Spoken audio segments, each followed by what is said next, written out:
I don't think it's getting any better for Nico. I think it's getting what's the opposite of better?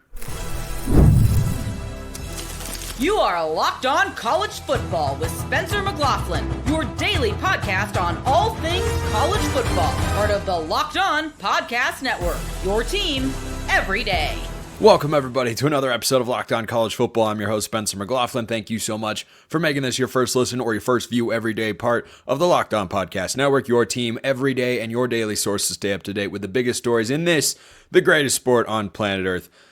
I'm going to have to try to keep it together for the second segment on today's show. Lee Corso is retiring. It's a sad day for all. I'll end with optimism on the news and rules front from the NCAA. How about that? Something they did that is right. And one of the best players in the transfer portal you've got to be aware of. But everyone's aware at this point about the Nico situation. He's still in the portal. It was kind of a strangely quiet day. It was the quietest day that we've really had in a week for Nico. That's not good news. That means that the offer that was reportedly presented by UCLA isn't what they were looking for. And UCLA's interest is curious and doesn't make a lot of sense to me, but clearly makes enough sense to the Bruins to make an NIL pitch to him. And so if that's the case, they're willing at a certain number to go get a high-profile quarterback who has, by the way, 3 years of eligibility left because he redshirted his first year. So they're seeing him potentially as their quarterback of the future. He's a mega talent. All right, I guess I see where you're coming from there. It just doesn't really have a perfect fit sort of feel to me. And of course, the other day it was reported, oh, it's done deal, always going. And then Pete Nakos of On3 said, nope, not a done deal. And so it is not a done deal. It's just hanging out there. So that offer is still there. But where's the other offer coming from? The more time passes, the worse this is going to get for Nico. The worse offer he could get from an NIL standpoint, and the worst caliber of school he might wind up playing at. Every single day that goes by. Now, you can only enter the transfer portal window during a certain time, or during certain times, with some notable exceptions out there, like when your coach leaves or if you're a grad transfer. You can come out of the portal at any time. So theoretically, Nico could wait and wait and wait. But you can't commit during the summer months. Your opportunity, your window is now. You have to at least have the chance to introduce yourself to your teammates in the spring, to be able to talk to your offensive coordinator, to know what playbook you're going with. You can't draw this thing all the way out Dak Prescott contract negotiation style. And the other thing that's abundantly clear, as I'll get to in a moment, is Tennessee is not going to take him back. Now, that may seem a little bit obvious, but this thought was in the back of my mind for the entire time. That because Nico might go out there and the reports that his camp kind of realized, boy, this market isn't what we were expecting. This isn't what, it's almost like leaving a really good situation. When you have it good, don't try to make it better. Just appreciate you have it good. Things are going well. I couldn't get out of the thought that Nico would one day try to pull the George Costanza from Seinfeld, where he works for the Yankees and he just quits. He throws a fit in the office. He's done. He is done with it. Then he realizes, oh, I've made a terrible mistake. Oh, this is not, oh, what was I doing? How was that? And so the next day or a couple days later, Costanza just walks back into the office. Hi, how you doing? Hey, good to see you guys. Ready for a great day of work. Just acted like nothing happened. There has always been a part of me that thinks Nico might try to explore that at some point. Tennessee doesn't know who their starting quarterback's going to be. I mean, would it be a wild twist and turn that this all would have been for Nico to go back to where he was? Yeah. But that looks increasingly less likely because what you have now is Steve Angeli in the transfer portal. Now, I have to shout out my guy Tyler Wojak. If this comes to fruition, Steve Angeli is going into his third year of college football. He's only attempted 80 passes. You saw him briefly a little bit. I think he was involved with a fake punt in the playoff for Notre Dame. But he was competing for the Irish's starting quarterback job. Well, that job appears to have been won by C.J. Carr, who shined in their spring game in a big way. And the underclassman looks like he's going to be the quarterback for the Irish this year. So Angeli enters the transfer portal. If you don't think Tennessee is going to give him a look, that's the exact sort of guy, maybe not exact, but that's mostly the sort of guy I figured they'd ask for, and who Eric Kane of Locked On Vols said on this show they'd be going after. Someone who has some experience in college football. Angeli's got some, not a ton. Not a ton. Doesn't have real starting experience. Again, only 80 passes attempted in his career, but he's been with a good program for the last couple of years. He could at least come in and bring a stabilizing presence of sorts. If he was just good enough to compete for the Notre Dame quarterback job, yeah, he'd be good enough to compete for the Tennessee quarterback job as well, because they have a couple of young guys who were not going to start until this whole situation began. So Angeli is in the transfer portal, and if he winds up with the Vols, he'd at least compete. He'd at least be able to, and I think that's kind of what they're looking for. Now, there was also a report from On3 that they tried to kick the tires on Josh Hoover at TCU. You talk about going big game hunting. Josh Hoover is one of the most underrated quarterbacks in all of college football, and the reason he is that is twofold. Number one, a lot of people forgot about TCU because they went 5-7 after being the national runners-up the prior year in college football. And reason number two is they had a wasted season of great offense because their defense was incompetent this past year. But Hoover is staying with the Horned Frogs. That's very good news for TCU. But the quarterback options are still out there. So technically speaking, it is possible. Players have withdrawn from the transfer portal before. Nico could decide, there's not a good option out there. Because here's the thing. If they are concerned with, his camp, of course, said, no, it wasn't the money, it was the offense. Like, okay, guys, it could be both. That's perfectly plausible.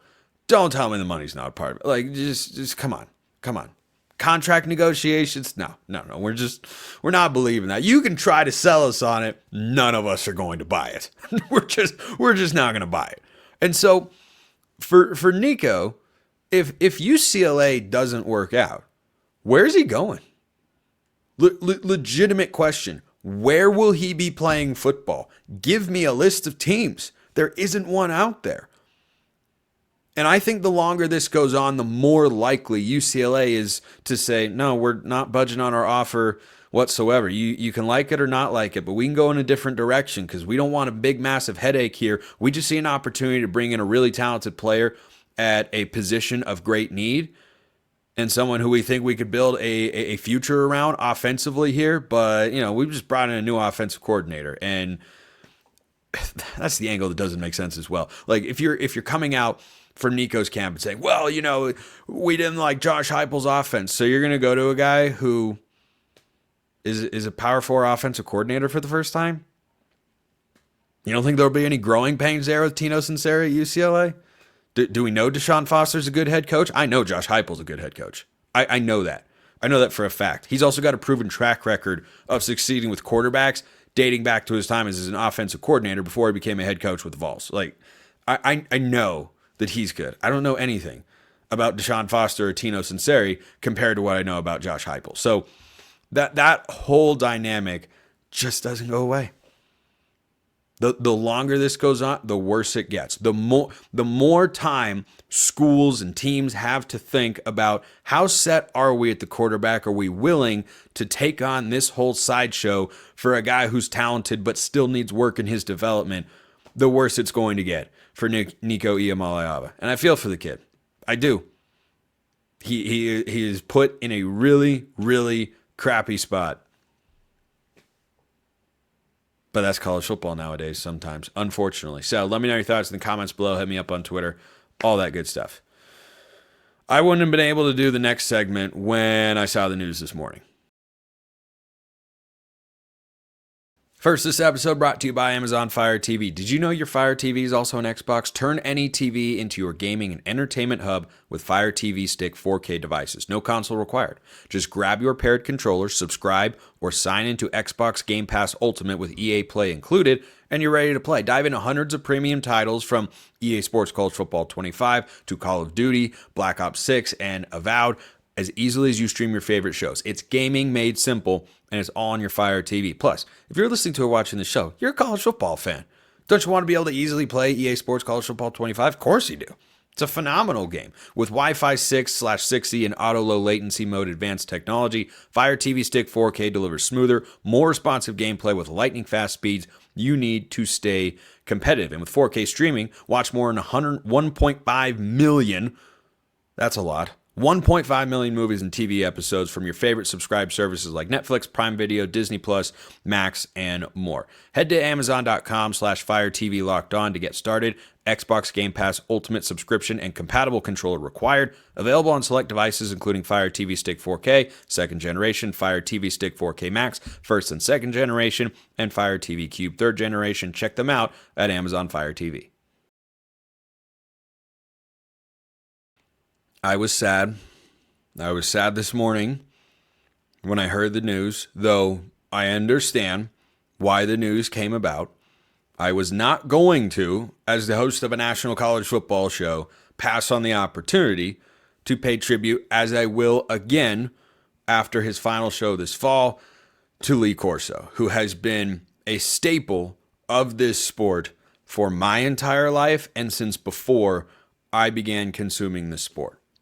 Now, Corso's headgear picks and viral moments are the stuff of legends, but more than anything, what Lee Corso has brought to College Game Day is a marker. It's a marker that you look forward to every Saturday morning, that I've looked forward to every Saturday morning since I was 5 years old. I watched Game Day. I almost never miss Game Day since I was a little kid. And if there was only one part of Game Day that I wanted to watch or that I could watch, maybe I'd slept a little later that day. Or if I slept past all of Game Day, maybe I was in a different time zone or something, wanted to see the headgear pick. And those moments come very, very rarely. Very rarely.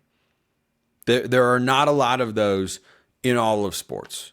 Whether it's a call, a moment, an interaction, a signal, whatever it is. When you say Lee Corso, the person, if you're talking to someone who knows who he is and what he's all about, you think of the headgear immediately.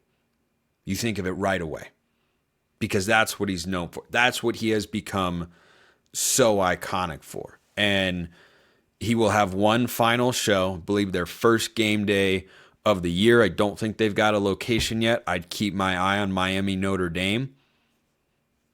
That's one of the bigger games of week one. It's a great week one slate of college football. So there are a number of different places they could go.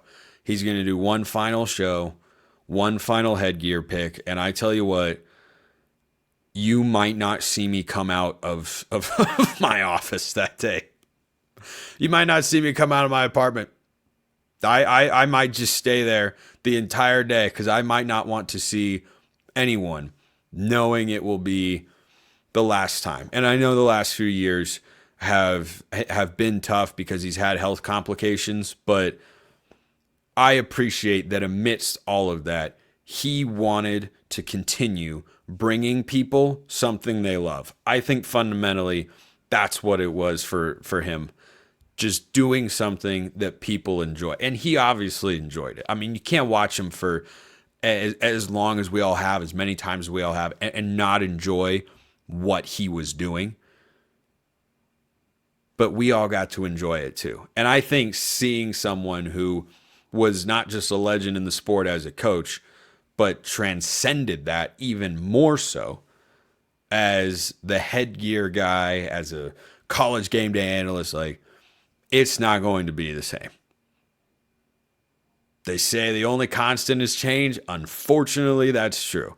And Game Day will change. And it will be an emotional day on set for the first College Game Day of the year. I already feel for Herb Street and Davis and all the guys who will have to be there with Coach Corso in that moment because, man, that's just going to be a bunch of grown men crying on TV. That's what's going to happen because that's what Coach deserves. In every single sport, every single league, needs people like Lee Corso that everybody likes, who just shows up and he just loves the sport. That's it. He talks about it, engages people with it, goes to all these campuses and, takes photos and gets with the fans and all that sort of stuff. Like, every single sport needs its Lee Corso. College basketball, Dick Vitale. You need those sorts of personalities that draw people in. They're hard to come by. You can't identify, you can't coach or teach how to be, as iconic as Lee Corso is. You either have it or you don't. And he had it. Because that headgear pick, you wanted that. You wanted to see that every Saturday. I always wanted to see that. And I'm going to miss not seeing it. And some school out there is going to have humongous bragging rights because they'll be the last headgear that Corso ever picked. I believe Brutus for Ohio State was his first, because he always describes Brutus as his first love. But those sorts of people deserve their day in the sun, deserve their recognition.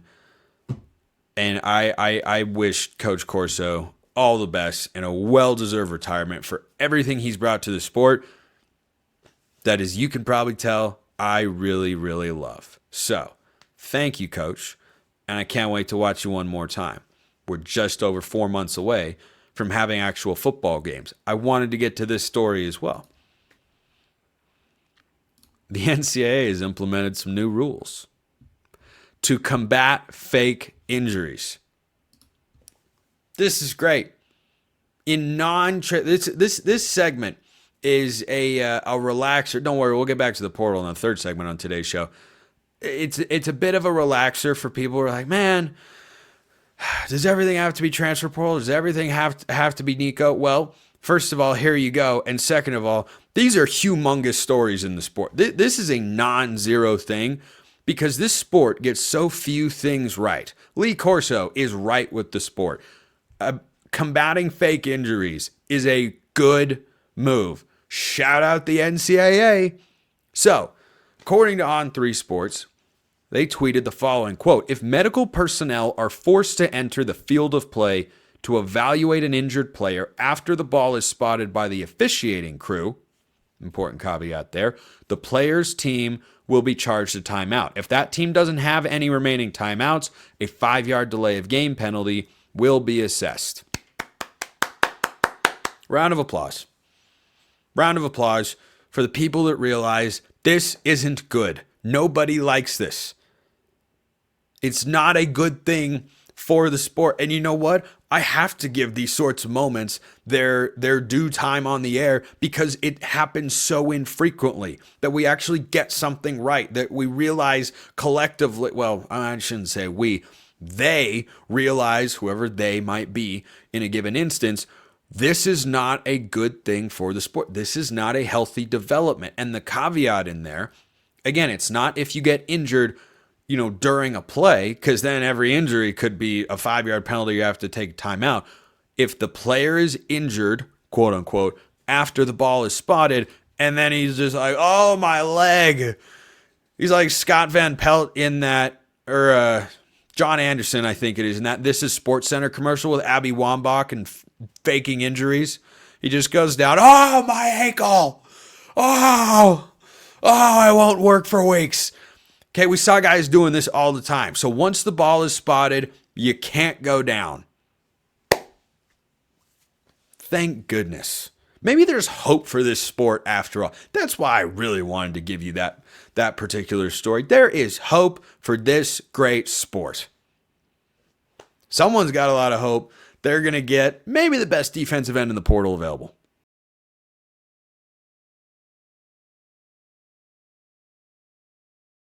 So, another newsy day for North Carolina football because not only did a quarterback leave the Tar Heels while never taking a snap in a game, yeah, that's the thing that happened. Ryan Browne decided to transfer away from UNC, but Bo Atkinson entered the portal, and that's the real big news here. I'll get to Browne in a moment because I think that it's interesting to say the least, but Bo Atkinson is arguably the best defensive lineman available in the transfer portal. And he might be one of the biggest defensive linemen that move in the entire portal cycle when you factor in the winter months, winter weeks of transfers moving around as well, which we should just do away with altogether. But hey, what the heck do I know? I just talk about the sport every day. So one day, boy can dream. I used to dream that they do something about the fake injuries. Hey, what do you know? We've got a rule. Can't do it. Once the ball is spotted, nope, you're not going down to slow down the tempo of an offense or get a stoppage or anything like that. So maybe, perhaps, possibly, there is hope. But one of the biggest defensive linemen who moved last year in the spring window was Derek Harmon. He went from Michigan State to Oregon and was a key cog in that Ducks defense as they won the Big Ten. And he's about to be probably a first-round draft pick in the NFL cycle. Yeah, Atkinson is that sort of guy. This is a multi-year player who was wildly experienced, and going to play you a clip from Brian Smith of the Portal, who is a longtime recruiting analyst. I don't know people that break down film and players better than Brian. Here's what he has to say on Bo Atkinson, who's looking at Georgia, by the way. Georgia. I'm so interested with Georgia because I'm just sitting here wondering, are they going to get back to being what the Bulldogs were when they won back-to-back national championships and almost a third, but couldn't beat Bama on the SEC championship game? Because, they could throw the ball with Carson Beck and Stetson Bennett, but they could run the ball a lot, and they played more dominant defense than they did the last couple of years. Yeah, I have a sneaky suspicion they're going to get back to it here. But Atkinson is one of their big-time targets. Here's why, in the words of Brian Smith. North Carolina defensive end Bo Atkinson is in the transfer portal, and he will be one of the more heavily coveted players coming off the edge. 35 tackles, 7.5 sacks last year for this defender from the Tar Heels. And it's not just a guy that bends the edge and runs players down. He'll come from the inside. He will spin off a player. He will move around and still make plays. 3rd down and 6, you better know where Bo Atkinson is at. And he's going to have an opportunity to get more snaps next year. He wasn't always a primary player for the Tar Heels, yet he put up those numbers. Let's see what Bo Atkinson does at his next school. A couple other points about him that are really important. The motor never stops. He's going to be contagious for your defense. The locker room's going to like him, and he's a guy that the other team has to scheme against. Again, 3rd down and 6, you better know where Bo Atkinson is at, because if you don't, this is a player that can cause some problems. As Florida State, among many other teams last year, he was a one-man wrecking crew. And finally, this is a player that's got another valuable year of experience to utilize and add to his repertoire for pass rushing moves. Bo Atkinson is somebody to watch in the transfer portal. Yeah, and he's not the only Tar Heel that recently entered the portal or did something transfer-related with North Carolina. So Ryan Browne goes out. Gio Lopez officially comes in for the Tar Heels. Lopez transfers in from South Alabama, where he just had a good season with the Jaguars. And North Carolina reportedly, once upon a time, was looking at Nico Iamaleava. And in a shocking turn of events. I can't believe this happened personally. Bill Belichick didn't go for the big, flashy, more expensive superstar caliber guy. He went for the crafty, gadgety, under-the-radar, make-it-work, overperform expectations guy. Who could have foreseen? Who could have possibly foreseen that was going to be the case? So Lopez is going to be the starting quarterback for the Tar Heels this year. He's, from what I've read and heard, he's making around $1.6 million or so in NIL, roughly. I don't know if that number's been confirmed, but that's kind of the going rate for a quality quarterback, but he's coming from the group of 5 ranks. And by the way, he might be getting more money than what Nico's going to get from UCLA. Might. I don't know. I don't know what the offer is from UCLA at this time, but I don't think the offer is going to get bigger as time goes on. I think it's going to get smaller and maybe from a lower caliber school. But North Carolina brings in Gio Lopez, and we'll see. Maybe I'll end up being wrong on North Carolina. Their win total is 7.5. I would hammer that under while you still can. I think it's going to drop to 6.5 eventually. I have seen this happen in the last couple of years with win totals, according to our friends at FanDuel. I'm just saying, like, that. With Bill Belichick coaching for the first time in a couple of years and coaching in college football for the first time and being potentially average, which is fine, nothing wrong with average at the quarterback position, does that scream, oh, 8-9 wins? Their schedule is really favorable. I'll give you that, but I don't know how good the Tar Heels are going to be. I do not have big expectations whatsoever in Bill Belichick's first year. Maybe there will be signs of growth. I think the recruiting efforts are pretty solid. I got to give him that. And you know what? That's a non-zero indicator of where a program could be headed under a head coach in the coming years. But a couple other portal names just to keep your eye on. Shamar Brown from North Dakota State was their leading rusher last year. The FCS has been hit pretty hard. Pretty darn hard. That's a running back who's in the transfer portal, is definitely one of the 5 to 7 best guys available at his position. 24/7 Sports thinks so. The running back market isn't huge in this transfer portal cycle. Jaden Ott is the biggest name that has moved. He went from Cal to Oklahoma. I think that's a wonderful pickup for the Sooners. But keep your eye on Brown. Curious to see where he ends up. But speaking of Brown, that's Brown. But Ryan Browne, Browne, the quarterback, is another one of these guys who transfers to a school and he's transferring out before he ever actually played for the school, which is just a wild concept to me.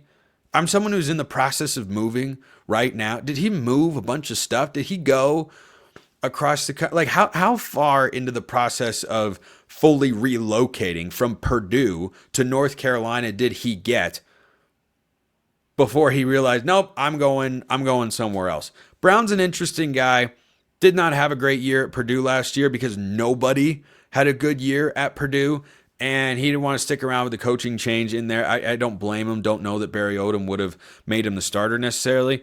This is a guy who screams find a solid group of 5 starting quarterback job to me, because wasn't super high completion percentage. He didn't play the whole year. Really mobile, though. Really, really dangerous with his legs. I think if you dropped him down to, like, I don't know if Tulane would go after him. They might give him a look, though. Tulane's been tied to Jaden Rashada before, to Nico, but they pulled out. Ryan Browne could be a name that John Summerall goes after. And Tulane, of course, is a program that is capable of making the college football playoff if they have a great season. But he's someone to me that screams, get to the Sun Belt, get to the Mountain West Conference and run wild. I think he could absolutely, positively run wild. He's got high end mobility, needs to develop as a passer. Only way you can get that is if you get reps, of course. So what a week in the portal. Oh, by the way, it's open next week too. More coming your way. Appreciate everyone listening. I will see you next time. And until then, hope you have a wonderful rest of your day.